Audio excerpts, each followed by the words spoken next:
Rylan? Was that Dillon Brooks underneath the basket? Wow. All I could see was ice. I didn't. Oh, you didn't see him. It was too icy. Okay. Man.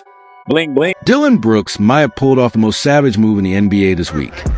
He actually bought a courtside ticket to a Lakers playoff game just so he could watch LeBron James struggle up close. The craziest part? He does not even play for Oklahoma City.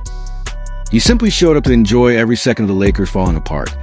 The cameras kept catching him sitting there covered in chains, grinning every time things went wrong for LA. Quick question for the comments. Was this the pettiest move we have seen in recent NBA history? Or did Dillon Brooks officially lock his role as the league's ultimate villain? And be honest, how many of you would spend money on courtside seats at another team's playoff game just to troll your biggest rival? Dillon Brooks does not get tired. He does not run out of fuel. He does not let a beef die just because the calendar moves forward. The man treats grudges like priceless trophies. He keeps every single one stored away, never lets them go, and somehow always brings them back at the worst possible moment for whoever crosses him. And honestly, the latest example might be the funniest thing we have seen all postseason. The outlet on and picks up the Thunder foul. Well, we've seen an aggressive LeBron James. The Lakers were fighting for their season in Game 4 against the Thunder. They were already trailing 3-0 in the series, and the pressure inside Crypto.com arena was impossible to ignore. The fans looked tense. The broadcast crew sounded tense. Even the Lakers bench looked like they knew everything was slipping away. But somehow, the calmest person in the entire arena was Dillon Brooks. And the funniest part, he was not on the roster, not on the bench, and not even part of the playoff matchup. The man literally flew in for his new life with the Phoenix Suns, paid for a courtside seat, and sat there smiling while watching LeBron James potentially get eliminated right in front of him. And also, too, as we continue to talk about on all our broadcasts together, it's the team that brings... That kind of pettiness does not happen by accident. This was a full operation from start to finish. The flight had to be booked, the hotel had to be booked, the courtside ticket had to be secured. Then came the outfit choice, complete with chains sparkling bright enough for every broadcast camera to catch them. And through every bad Lakers possession, the smile was already prepared and waiting. This was not some random fan showing up for entertainment. This was calculated trolling, planned out by a man who had clearly been waiting a long time for a moment exactly like this. And to really understand why this hit so hard, you have to go back to where the rivalry began. Dillon Brooks and LeBron James have had tension ever since the first round of the 2023 playoffs. Back then, Memphis came in as the higher seed while the Lakers were supposed to be the underdogs. Brooks made it his personal mission to bottle LeBron any way he could. The trash talk never stopped. The hard fouls kept coming. He threw shots in interviews, took shots on the court, and built an entire strategy around getting inside the head of the four-time MVP. And when it's starting to run. There are some people, Lakers are making that run, they get it to 14. You and LeBron have that exchange. There are people out there that say maybe you shouldn't do that with one of the better players in the game. What were you thinking? I don't care. He's old. You know what I mean? I was waiting for that. I was expecting him to do that game 4, game 5. He wanted to say something when I got my 4th foul. He should have been saying that earlier on. But I poke bears. I don't respect no one until they come and give me 4. That quote from the series still haunts Lakers fans to this day. After one of the games, Dillon Brooks went in front of reporters and casually called LeBron old. He said he was not worried about him at all. Then came the line that exploded across the basketball world. Brooks said he pokes bears. He claimed he does not respect anybody until they drop 40 on him. For a role player to talk about one of the biggest icons in NBA history, like that was almost unbelievable. Most players would never risk saying something so bold in public. Brooks delivered it with zero hesitation, smiled, and walked away like it was nothing. The Lakers eventually won the series in 6 games, and LeBron got the last laugh of the moment. Afterward, he posted that legendary Instagram caption about the grizzly bear. If you ever see me fighting a grizzly bear, help the bear. The internet treated it like the perfect finishing blow. People thought Brooks had finally been silenced and turned into the joke of the rivalry, but that only lasted a few days. Because Brooks never really let it go. He took the loss, stuffed in his pocket, and kept the feud alive anyway. Months later, during another media session last December, he fired off another quote that spread everywhere online. Brooks said LeBron likes being around people who bow down to him. Then he added that he does not bow down to anybody. That is exactly the kind of quote basketball fans remember for months. The kind that gets clipped, reposted, and turned into graphics all over social media. Love him or hate him, Brooks understands how to turn trash talk into headlines better than almost anyone in the league. Then came this postseason. Phoenix got eliminated early after a brutal series against the Thunder. Ironically, it was the exact same Thunder squad that later started tearing apart the Lakers in round 2. With the Suns eliminated, Brooks had no more basketball left to play. Most NBA players in that situation disappear on vacation somewhere tropical or head back home to relax. But Dillon Brooks apparently decided the perfect getaway was sitting courtside at the Lakers. Playoff game just to witness LeBron James potentially lose his season live and in person. And when the cameras finally found him during the second quarter game 4, the image instantly went viral. Brooks was sitting there covered in jewelry, smiling like he was having the time of his life, while the Lakers struggled under pressure. Even the broadcast crew could not ignore it.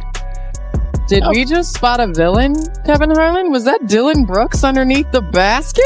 Wow. All I could see was ice. Kevin Harlan and the rest of the broadcast crew could barely contain themselves once they noticed Dillon Brooks sitting courtside. They started joking about whether the NBA had officially found its newest supervillain. The entire moment played out live on television, and within minutes the clip had exploded across social media.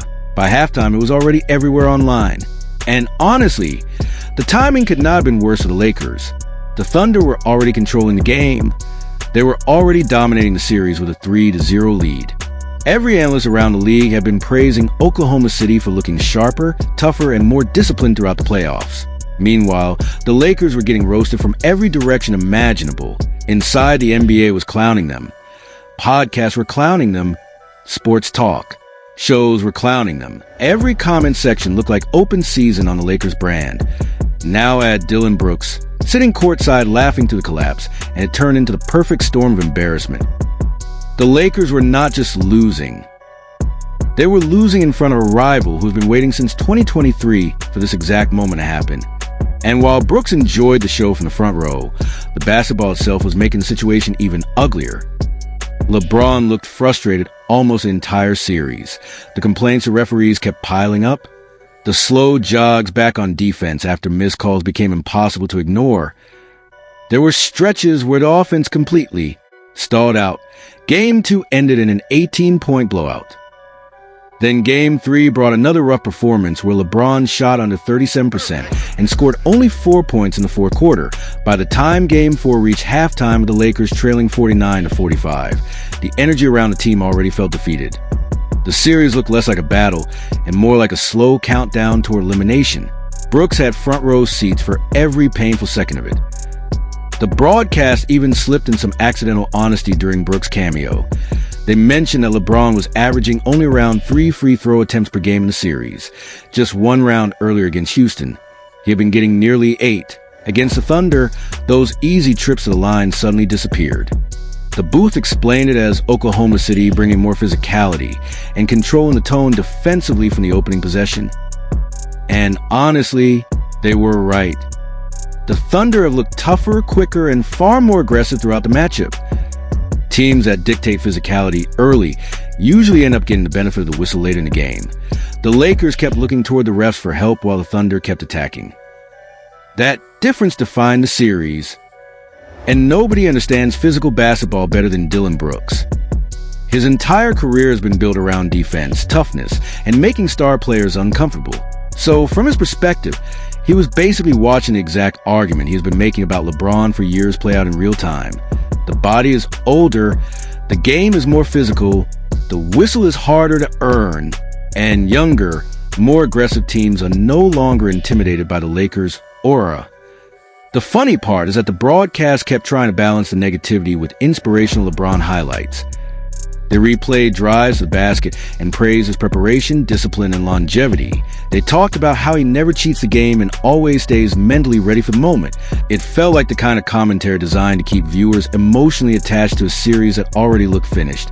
Meanwhile, every time the camera cut back to Brooks, smiling courtside, the entire narrative changed again. He looked like a man enjoying the payoff from years of rivalry and trash talk finally coming full circle. Lakers fans online completely lost it after the camera shots went viral. Some people joked that arena security should have hidden him from the broadcast. Others laughed about the Lakers organization needing to buy him out of seat. And plenty of fans pointed out how crazy it was that a Phoenix Suns player spent his free time flying in just to watch the Lakers struggle. That alone became its own statement about how much attention the Lakers attract when things go wrong. But the reality is, there was nothing the Lakers could do about it. Brooks bought the ticket. The seat belonged to him. He had every right to sit there with the chains, the grin, and the non-stop reactions. Nobody could ask him to tone it down. After years of beef with LeBron and the Lakers, Brooks finally got to cash in on a moment live and in person. And in a strange way, this entire situation perfectly sums up Dillon Brooks' place in the NBA. He is not a superstar. He is not an all-star regular. Most people would not even rank him among the league's elite players. But what he has mastered is the art of being a villain. His reputation is built on challenging bigger stars, talking trash fearlessly, and surviving the backlash afterward. That role has made him incredibly valuable around the league because teams, understand playoff basketball, always needs players willing to bring toughness and emotion into a series. He is exactly the type of player fans hate on opposing teams but love when he wears their jersey. And this courtside appearance was another genius chapter in that brand. Every camera shot became free publicity. Every clip of him laughing turned into viral content. Every debate online added more fuel to the Dillon Brooks villain image. He understands modern sports attention better than most athletes do. He turned his reputation into major contracts and now turned a playoff game. He was not even playing into one of the biggest viral moments of the postseason. The wild part is that Brooks might have been ahead of everybody on the LeBron conversation.